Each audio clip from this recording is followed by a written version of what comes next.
ಪ್ರಜಾಪ್ರಭುತ್ವ ನಾವೆಲ್ಲರೂ ಕೇಳಿರೋ ಪದ. ಆದ್ರೆ ಇದರ ನಿಜವಾದ ಅರ್ಥ ಏನು? ಕೆಲವರಿಗಿದೊಂದು ಸ್ವಾತಂತ್ರ್ಯದ ಸಂಕೇತ, ಇನ್ನು ಕೆಲವರಿಗೆ ಇದೊಂದು ಸಿಕ್ಕಾಪಟ್ಟೆ ಜಟಿಲವಾದ ವ್ಯವಸ್ಥೆ. ಸರಿ, ಬನ್ನಿ ಇದರ ಆಳಕ್ಕೆ ಇಳಿದು ಇದರ ನಿಜವಾದ ಸ್ವರೂಪ ಏನು ಅಂತ ನೋಡೋಣ. ಸರಿ, ಇವತ್ತಿನ ನಮ್ಮ ಈ ವಿಶ್ಲೇಷಣೆಯನ್ನ ಒಂದು ಸ್ವಲ್ಪ ವಿಚಿತ್ರವಾದ ಆದ್ರೆ ತುಂಬಾನೇ ಮುಖ್ಯವಾದ ಪ್ರಶ್ನೆಯಿಂದ ಶುರು ಮಾಡೋಣ. ಅಷ್ಟಕ್ಕೂ ಸ್ವಾತಂತ್ರ್ಯವನ್ನ ರಕ್ಷಿಸ್ಲಿಕ್ಕೆ ಅಂತ ಮಾಡಿದ ಒಂದು ವ್ಯವಸ್ಥೆಯನ್ನೇ ಅದೇ ಸ್ವಾತಂತ್ರ್ಯವನ್ನ ಹತ್ತಿಕ್ಕೋಕೆ ಬಳಸಿದ್ರೆ ಏನಾಗುತ್ತೆ? ಇದು ಸಾಧ್ಯನಾ? ಹೇಗೆ ಸಾಧ್ಯ? ನೋಡಿ, ಇಡೀ ಪ್ರಪಂಚದಾದ್ಯಂತ ಇವಾಗ ಒಂದು ಹೊಸ ರೀತಿಯ ಆಡಳಿತ ವ್ಯವಸ್ಥೆ ತಲೆ ಎತ್ತುತ್ತಿದೆ. ಇದನ್ನೇ ಅನುದಾರ ಪ್ರಜಾಪ್ರಭುತ್ವ ಅಥವಾ ಇಲ್ಲಿಬ್ರಲ್ ಡೆಮಾಕ್ರಸಿ ಅಂತ ಕರೆಯೋದು. ಅಂದ್ರೇನಪ್ಪಾ ಅಂದ್ರೆ, ದೇಶದಲ್ಲಿ ಚುನಾವಣೆಗಳೆಲ್ಲ ನಡೀತವೆ, ಆದ್ರೆ ಜನರ ಮೂಲಭೂತ ಹಕ್ಕುಗಳು, ಅವರ ಸ್ವಾತಂತ್ರ್ಯ ಇದನ್ನೆಲ್ಲ ನಿಧಾನವಾಗಿ ಹಂತ ಹಂತವಾಗಿ ಕಸಿದುಕೊಳ್ಳಲಾಗುತ್ತೆ. ಹಾಗಾದ್ರೆ ಈ ಅನುದಾರ ಪ್ರಜಾಪ್ರಭುತ್ವ ಅನ್ನೋದು ಹೇಗೆ ಕೆಲಸ ಮಾಡುತ್ತೆ? ಇದನ್ನ ಅರ್ಥ ಮಾಡ್ಕೊಳ್ಳೋಕು ಮುಂಚೆ ನಾವು ಒಂದು ಸ್ಟೆಪ್ ಹಿಂದೆ ಹೋಗಿ ಮೊದಲು ಪ್ರಜಾಪ್ರಭುತ್ವ ಅನ್ನೋ ಮೂಲ ಪದದ ಅರ್ಥವನ್ನೇ ಸರಿಯಾಗಿ ತಿಳ್ಕೊಳ್ಳೋದು ಬಹಳ ಮುಖ್ಯ. ಇದ್ರ ಬೇಸಿಕ್ ಅರ್ಥಕ್ಕೆ ಬಂದ್ರೆ, ಈ ಪದ ಒಂದು ತುಂಬಾನೇ ಸರಳ ಆದ್ರೆ ಅಷ್ಟೇ ಶಕ್ತಿಯುತವಾದ ಕಾನ್ಸೆಪ್ಟ್ ಬಗ್ಗೆ ಹೇಳುತ್ತೆ. ಏನದು ಅಂದ್ರೆ, ಅಂತಿಮ ಅಧಿಕಾರ ಇರೋದು ಜನರ ಕೈಯಲ್ಲಿ ಅಷ್ಟೇ. ಪ್ರಜಾಪ್ರಭುತ್ವದ ಬಗ್ಗೆ ಹೇಳ್ಬೇಕಾದ್ರೆ ಬಹುಶಃ ಇದಕ್ಕಿಂತ ಫೇಮಸ್ ಆದ ಡೆಫಿನೇಷನ್ ಇನ್ನೊಂದು ಸಿಗಲ್ಲ. ಅಬ್ರಹಂ ಲಿಂಕನ್ ಅವರ ಈ ಮಾತುಗಳು, ಜನರ ಸರ್ಕಾರ, ಜನರಿಂದ ಜನರಿಗಾಗಿ, ವಾವ್, ಇದೊಂದು ಆದರ್ಶ ಆಡಳಿತದ ಚಿತ್ರಣವನ್ನೇ ನಮ್ಮ ಕಣ್ಮುಂದೆ ತಂದು ನಿಲ್ಲಿಸುತ್ತೆ. ಪ್ರಜಾಪ್ರಭುತ್ವದ ನಿಜವಾದ ಸಾರವನ್ನೇ ಇದು ಹಿಡಿದಿಡುತ್ತೆ ಅಲ್ವಾ? ಆದ್ರೆ ಕಥೆಯಲ್ಲಿಗೆ ಮುಗಿಯಲ್ಲ. ಪ್ರಜಾಪ್ರಭುತ್ವದ ಬಗ್ಗೆ ಬರೀ ಹೊಗಳಿಕೆಯ ಮಾತುಗಳೇ ಇಲ್ಲ.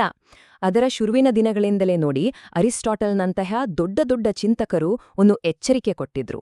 ಏನಂದ್ರೆ, ಈ ಜನರ ಆಳ್ವಿಕೆ ಅನ್ನೋದು ಸುಲಭವಾಗಿ ಗುಂಪು ಆಡಳಿತ ಅಂದ್ರೆ ಮಾಬ್ ರೂಲ್ ಆಗಿ ಬದಲಾಗಬಹುದು. ಇದರರ್ಥ ಮೆಜಾರಿಟಿಯಲ್ಲಿರೋರು ತಮ್ಮ ಬಲ ಬಳಸಿ ಮೈನಾರಿಟಿಯಲ್ಲಿರೋರ ಹಕ್ಕುಗಳನ್ನ ಕಡೆಗಣಿಸೋ ದೊಡ್ಡ ಅಪಾಯ ಇದ್ದೇ ಇರುತ್ತೆ. ಇಲ್ಲಿ ನೋಡಿ ಎಷ್ಟೊಂದು ವ್ಯಾಖ್ಯಾನಗಳು. ಇದರಿಂದ ಒಂದಂತೂ ಸ್ಪಷ್ಟ: ಪ್ರಜಾಪ್ರಭುತ್ವಕ್ಕೆ ಅಂತ ಒಂದೇ ಒಂದು ಫಿಕ್ಸ್ಡ್ ಡೆಫಿನಿಷನ್ ಇಲ್ಲ. ಇಡೀ ಇತಿಹಾಸದಲ್ಲಿ ಬೇರೆ ಬೇರೆ ಚಿಂತಕರು ಇದನ್ನ ಬೇರೆ ಬೇರೆ ರೀತಿ ನೋಡಿದ್ದಾರೆ. ಇದರಿಂದ ನಮಗೆ ಗೊತ್ತಾಗೋದೇನಂದ್ರೆ, ಪ್ರಜಾಪ್ರಭುತ್ವ ಅಂದ್ರೆ ಏನು ಅನ್ನೋದ್ರ ಬಗ್ಗೆ ಯಾವತ್ತೂ ಒಂದು ಸಾರ್ವತ್ರಿಕ ಒಮ್ಮತ ಇರ್ಲಿಲ್ಲ, ಇವತ್ತಿಗೂ ಇಲ್ಲ. ಸರಿ, ಈ ಎಲ್ಲ ಗೊಂದಲಗಳನ್ನ ಸ್ವಲ್ಪ ಬದಿಗಿಟ್ಟು ವಿಷಯವನ್ನ ಸರಳವಾಗಿ ಅರ್ಥ ಮಾಡ್ಕೊಳ್ಳೋಕೆ ತಜ್ಞರು ಒಂದು ದಾರಿ ಮಾಡಿದ್ದಾರೆ. ಅವರು ಪ್ರಜಾಪ್ರಭುತ್ವವನ್ನ 2 ಮುಖ್ಯ ಭಾಗಗಳಾಗಿ ವಿಂಗಡಿಸ್ತಾರೆ. ಒಂದು ಅದರ ರೂಲ್ಸ್ ಅಂದ್ರೆ ನಿಯಮಗಳು, ಇನ್ನೊಂದು ಅದರ ಸಬ್ಸ್ಟೆನ್ಸ್ ಅಂದ್ರೆ ಅದರ ಸತ್ವ. ಈ ವ್ಯತ್ಯಾಸವನ್ನ ಅರ್ಥ ಮಾಡ್ಕೊಳ್ಳೋದು ತುಂಬಾನೇ ಮುಖ್ಯ. ಒಂದು ಕಡೆ ಕಾರ್ಯವಿಧಾನದ ಪ್ರಜಾಪ್ರಭುತ್ವ ಅಥವಾ ಪ್ರೊಸೀಜರಲ್ ಡೆಮಾಕ್ರಸಿ ಇದೆ. ಇದು ಹೇಗೆ ಅನ್ನೋದ್ರ ಮೇಲೆ ಫೋಕಸ್ ಮಾಡುತ್ತೆ. ಅಂದ್ರೆ, ದೇಶದಲ್ಲಿ ಫ್ರೀ ಅಂಡ್ ಫೇರ್ ಎಲೆಕ್ಷನ್ ನಡೀತಿದ್ಯಾ, ರಾಜಕೀಯ ಪಕ್ಷಗಳ ನಡುವೆ ನ್ಯಾಯವಾದ ಸ್ಪರ್ಧೆ ಇದೆಯಾ, ಸಂವಿಧಾನ ಇದೆಯಾ, ಇದೆಲ್ಲ ಒಂದು ಆಟದ ಬೇಸಿಕ್ ರೂಲ್ಸ್ ಇದ್ದಾಗೆ. ಇನ್ನೊಂದು ಕಡೆ ಸತ್ವಯುತ ಪ್ರಜಾಪ್ರಭುತ್ವ ಅಥವಾ ಸಬ್ಸ್ಟ್ಯಾಂಟಿವ್ ಡೆಮಾಕ್ರಸಿ, ಇದು ಏನು ಅನ್ನೋದ್ರ ಮೇಲೆ ಫೋಕಸ್ ಮಾಡುತ್ತೆ. ಅಂದ್ರೆ, ಜನರ ಆಸೆ ಆಕಾಂಕ್ಷೆಗಳು ನಿಜವಾಗ್ಲೂ ಈಡೇರ್ತಿದೆಯಾ, ಜನರ ಹಕ್ಕುಗಳು, ಕಾನೂನಿನ ಆಳ್ವಿಕೆ ಇವೆಲ್ಲ ರಕ್ಷಣೆ ಆಗ್ತಿದ್ಯಾ, ಇದು ಆಟದ ನಿಜವಾದ ಫಲಿತಾಂಶ. ಹಾಗಾದ್ರೆ ನಾವು ಅರ್ಥ ಮಾಡ್ಕೊಳ್ಬೇಕಾದ ಅತಿ ಮುಖ್ಯವಾದ ಪಾಯಿಂಟ್ ಏನಂದ್ರೆ, ಎಲ್ಲ ಸತ್ವಯುತ ಪ್ರಜಾಪ್ರಭುತ್ವಗಳಲ್ಲಿ ನಿಯಮಗಳು ಇದ್ದೇ ಇರ್ತವೆ, ಆದ್ರೆ ನಿಯಮಗಳಿರುವ ಎಲ್ಲ ಪ್ರಜಾಪ್ರಭುತ್ವಗಳಲ್ಲೂ ಸತ್ವ ಇರ್ಲೇಬೇಕು ಅಂತೇನಿಲ್ಲ. ಅಂದ್ರೆ, ಬರೀ ಎಲೆಕ್ಷನ್ ಮಾಡೋದ್ರಿಂದ ಒಂದು ದೇಶ ಸಂಪೂರ್ಣವಾಗಿ ಪ್ರಜಾಸತ್ತಾತ್ಮಕ ಅಂತ ಹೇಳೋಕೆ ಆಗಲ್ಲ. ಆ ನಿಯಮಗಳ ಜೊತೆಗೆ ಅದರ ಸತ್ವ ಅಂದ್ರೆ ಅದರ ಆತ್ಮ ಕೂಡ ಇರ್ಬೇಕು. ಈ ನಿಯಮಗಳು ಮತ್ತು ಸತ್ವದ ನಡುವೆ ಇರೋ ಈ ಗ್ಯಾಪ್ ಇದೆಯಲ್ಲ, ಇದನ್ನೇ ಕೆಲವು ನಾಯಕರು ತಮ್ಮ ಅನುಕೂಲಕ್ಕೆ ಬಳಸ್ಕೊಳ್ಳೋದು. ಅವರು ಪ್ರಜಾಪ್ರಭುತ್ವದ ಎಲ್ಲಾ ನಿಯಮಗಳನ್ನ ಪಾಲಿಸೋ ಹಾಗೆ ಆಕ್ಟ್ ಮಾಡ್ತಾರೆ, ಆದ್ರೆ ಒಳಗೊಳಗೆ ಅದರ ಸತ್ವವನ್ನ, ಅದರ ಆತ್ಮವನ್ನೇ ನಾಶ ಮಾಡ್ತಾ ಹೋಗ್ತಾರೆ. ಸಾಮಾನ್ಯವಾಗಿ ಅವರ ಕಾರ್ಯತಂತ್ರದಲ್ಲಿ 4 ಹಂತಗಳಿರ್ತವೆ. ಮೊದಲನೇ ಹಂತ ಒಂದು ಪ್ರಜಾಸತ್ತಾತ್ಮಕ ಚುನಾವಣೆಯಲ್ಲಿ ಗೆದ್ದು ಅಧಿಕಾರಕ್ಕೆ ಬರೋದು, ಜನಾದೇಶವನ್ನೇ ಬಳಸ್ಕೊಳ್ಳೋದು. ಎರಡನೇ ಹಂತ ಆ ಅಧಿಕಾರವನ್ನೇ ಬಳಸಿ ನ್ಯಾಯಾಂಗ, ಮಾಧ್ಯಮದಂತಹ ಸ್ವತಂತ್ರ ಸಂಸ್ಥೆಗಳನ್ನೇ ದುರ್ಬಲ ಮಾಡೋದು.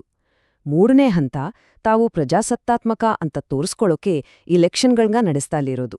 ಮತ್ತು ಕೊನೆಯದಾಗಿ 4ನೇ ಹಂತ ತಮ್ಮನ್ನ ಯಾರೆಲ್ಲ ವಿರೋಧಿಸ್ತಾರೋ ಅವರೆಲ್ಲ ಜನವಿರೋಧಿಗಳು ಅಂತ ಬಿಂಬಿಸ್ಬಿಡೋದು. ಇದರ ಫೈನಲ್ ರಿಸಲ್ಟ್ ಏನಾಗುತ್ತೆ ಅಂದ್ರೆ, ಒಂದು ಹೈಬ್ರಿಡ್ ಸಿಸ್ಟಮ್ ಹುಟ್ಕೊಳ್ಳುತ್ತೆ. ಇದು ಚುನಾವಣೆ ಅನ್ನೋ ಹೊರಗಿನ ಕವಚವನ್ನ ಹಾಗೇ ಇಟ್ಕೊಳ್ಳುತ್ತೆ, ಆದರೆ ಉದಾರವಾದ ಅಂದ್ರೆ ಜನರ ಹಕ್ಕುಗಳು, ಕಾನೂನಿನ ಆಳ್ವಿಕೆ ಇದೆಲ್ಲ ಒಳಗಡೆಯಿಂದ ತೆಗೆದುಹಾಕುತ್ತೆ. ಇದನ್ನೇ ನಾವು ಅನುದಾರ ಪ್ರಜಾಪ್ರಭುತ್ವ ಅಂತ ಕರೆಯೋದು. ಸರಿ, ಇದೆಲ್ಲ ಕೇಳೋಕೆ ಒಂದು ಥಿಯರಿ ಕ್ಲಾಸ್ ತರ ಅನ್ನಿಸ್ಬಹುದು. ಆದ್ರೆ ಈ ಆಡಳಿತಗಳಿಗೆ ನಾವು ಏನಂತ ಕರಿಬೇಕು? ಆ ಹೆಸರು ಯಾಕೆ ಅಷ್ಟು ಮುಖ್ಯ ಆಗತ್ತೆ? ಯಾಕಂದ್ರೆ ಇದು ಬರೀ ಪದಗಳ ಆಟವಂತೂ ಖಂಡಿತ ಅಲ್ಲ. ಇಲ್ಲಿ ಮುಖ್ಯವಾಗಿ 2 ವಾದಗಳು ಬರುತ್ತವೆ. ಒಂದು ಕಡೆ ಇರೋ ವಾದ ಏನ್ ಹೇಳುತ್ತೆ ಅಂದ್ರೆ ಇದು ಪ್ರಜಾಪ್ರಭುತ್ವವೇ ಅಲ್ಲ, ಯಾಕಂದ್ರೆ ಜನರ ಹಕ್ಕುಗಳು, ಕಾನೂನಿನ ಆಳ್ವಿಕೆಯಂತಹ ಸತ್ವವೇ ಇಲ್ಲದ ಮೇಲೆ ಅದನ್ನ ಪ್ರಜಾಪ್ರಭುತ್ವ ಅಂತ ಕರೆಯೋದೇ ತಪ್ಪು. ಇನ್ನೊಂದು ಕಡೆ ಇರೋ ವಾದ ಸ್ವಲ್ಪ ಬೇರೆ ಇದೆ. ಅವರು ಹೇಳೋದು ನಾವು ಈ ಚರ್ಚೆಯಲ್ಲಿ ತೊಡಗಿಸ್ಕೊಳ್ಳೇಬೇಕು, ಯಾಕಂದ್ರೆ ಈ ನಾಯಕರನ್ನ ಸುಮ್ನೆ ಅಪ್ರಜಾಸತ್ತಾತ್ಮಕ ಅಂತ ಬದಿಗೆ ಸರ್ಸಿದ್ರೆ ಅವರ ಐಡಿಯಾಗಳು ಜನರಿಗೆ ಯಾಕಿಷ್ಟ ಆಗ್ತಿವೆ ಅನ್ನೋ ಮೂಲ ಪ್ರಶ್ನೆಗೆ ಉತ್ತರ ಸಿಗಲ್ಲ. ದೊಡ್ಡ ರಾಜಕೀಯ ಯುದ್ಧದಲ್ಲೇ ನಾವು ಸೋತ್ ಹೋಗ್ತೀವಿ ಅಂತ ಇವರು ಎಚ್ಚರಿಸ್ತಾರೆ. ಇಲ್ಲಿರೋ ಅತಿ ದೊಡ್ಡ ಅಪಾಯ ಏನಂದ್ರೆ ಈ ಚರ್ಚೆಯಿಂದ ದೂರ ಉಳಿದ್ರೆ ಅನುದಾರವಾದಿ ನಾಯಕರಿಗೆ ಒಂದು ಅಸ್ತ್ರ ಸಿಕ್ಕಂತಾಗತ್ತೆ. ಅವರು ತಮ್ಮನ್ನ ವಿಮರ್ಶೆ ಮಾಡೋರನ್ನೇ ಟಾರ್ಗೆಟ್ ಮಾಡಿ, ನೋಡಿ ಇವರಿಗೆ ಜನರ ತೀರ್ಪು ಇಷ್ಟ ಇಲ್ಲ, ಇವರೇ ನಿಜವಾದ ಪ್ರಜಾಪ್ರಭುತ್ವ ವಿರೋಧಿಗಳು ಅಂತ ಸುಲಭವಾಗಿ ಹೇಳ್ಬಿಡ್ತಾರೆ. ಈ ಮೂಲಕ ತಮ್ಮ ವಿಮರ್ಶಕರ ಬಾಯಿಯನ್ನೇ ಮುಚ್ಚಿಸೋ ಪ್ರಯತ್ನ ಮಾಡ್ತಾರೆ. ಹಾಗಾಗಿ ಕೇವಲ ನಿಯಮಗಳಿಗಷ್ಟೇ ಸೀಮಿತವಾದ ಪ್ರಜಾಪ್ರಭುತ್ವಕ್ಕೂ ಜನರ ಹಕ್ಕುಗಳನ್ನ ಗೌರವಿಸೋ ಸತ್ವಯುತ ಪ್ರಜಾಪ್ರಭುತ್ವಕ್ಕೂ ನಡುವೆ ಇರೋ ವ್ಯತ್ಯಾಸವನ್ನ ಅರ್ಥ ಮಾಡ್ಕೊಳ್ಳೋದೇ ನಮ್ಮ ಕಾಲದ ಬಹುದೊಡ್ಡ ರಾಜಕೀಯ ಸವಾಲು. ಹಾಗಾದ್ರೆ ಪ್ರಜಾಪ್ರಭುತ್ವದ ಭವಿಷ್ಯ ಉದಾರವಾದದ್ದೇ, ಅನುದಾರವಾದದ್ದೇ, ಅಥವಾ ಇದಕ್ಕಿಂತ ಸಂಪೂರ್ಣವಾಗಿ ಹೊಸ್ತೇನಾದ್ರೂ ಬರಲಿದೆಯಾ? ಈ ಪ್ರಶ್ನೆಗೆ ಉತ್ತರ ನಾವೆಲ್ಲರೂ ಸೇರಿ ಕಂಡುಕೊಳ್ಬೇಕಿದೆ.